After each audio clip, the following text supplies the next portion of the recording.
hiptosave.com, and I'm back today in my kitchen, super excited to film this video. Typically, I'm not excited when I'm in my kitchen because I'm not very good in the kitchen. However, this recipe I'm going to share with y'all today is so easy, and it's a comfort food. And it's gluten-free for all you gluten-free hip to savers. So what's the recipe? Chicken pot pie. Gluten-free chicken pot pie. Yum! And it's so easy. Okay, so this is all you're gonna need. Are you ready? This is how simple it is. 1 can of soup. I have 2 examples here. I've got a cream of mushroom, or you could do a corn chowder, really any kind of soup you want that you like. So, and these are both gluten-free. And then all you need is a bag of frozen veggies. Super easy, you know, get them with a coupon. Some seasonings, I have garlic powder and thyme. And then you're gonna need about 2 cups of cubed chicken, already cooked. Pie crust, and I have, to make this recipe all gluten-free, I'm using a Pillsbury gluten-free pie crust. Pie crust dough, I should say. And then sour cream. All right, so first, you're gonna take your can of soup and you're gonna dump it in a pan. Then you take the bag of frozen veggies and you pour that in the pot. Then you take the chicken and you pour that in the pot. And also a quick tip, you can freeze this too to make later. So you could make like double the recipe and then freeze one so that it's all ready and all you have to do is pop it in the oven. So then you're just gonna mix that around and add in the seasonings. I don't know, ½ teaspoon or so of garlic powder, and then a 1/4 teaspoon or so of thyme. I mean, really, it's up to you kind of. And you can put in any other seasonings like salt, pepper, whatever you like.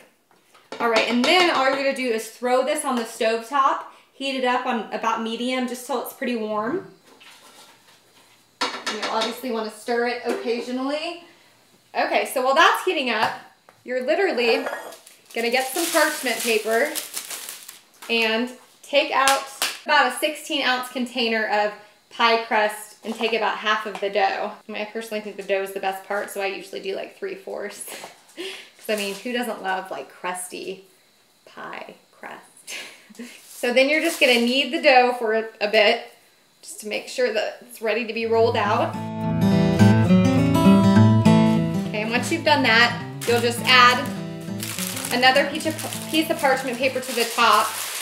So you're gonna roll out this dough in the shape of the casserole dish you're using. I'm using a 2-quart dish, and that's about the size you want based on all the stuff you'll be adding into it. All right, so that's about, as you can see, that's not a perfect circle, but that works. And so you're just gonna let that finish cooking. You wanna turn it off and then add in the sour cream. So you're gonna need about a 1/4 cup sour cream. What's nice about this recipe is this isn't like baking a cake. Measurements do not need to be exact. So you're just gonna take it on over, fit in. I mean, seriously, that looks good. It looks like you like slaved away all day and you didn't. I love that part.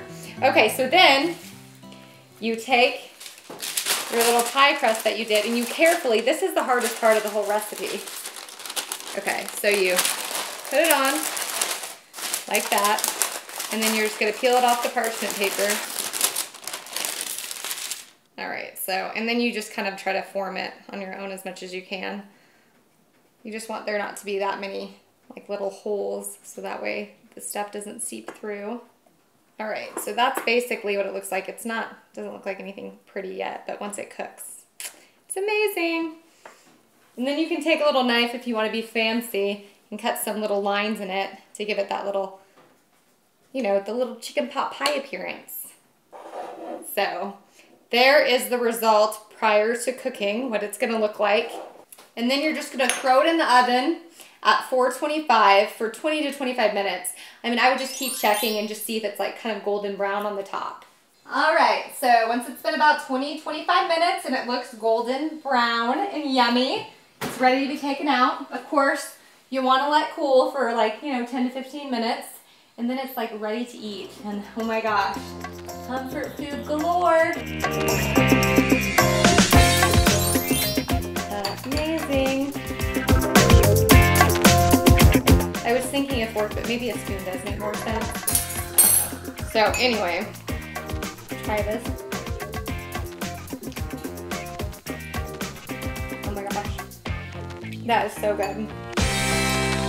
All right, so if you're like me and just want a little comfort food in your life, get in your kitchen, get a can of soup, get some frozen veggies, get some seasonings and some pie crust, and you are ready to go. You can make your very own homemade comfort foodie chicken pot pie. So I hope this motivates you guys just to get in that kitchen and eat some good food. I will see you guys next time. Bye.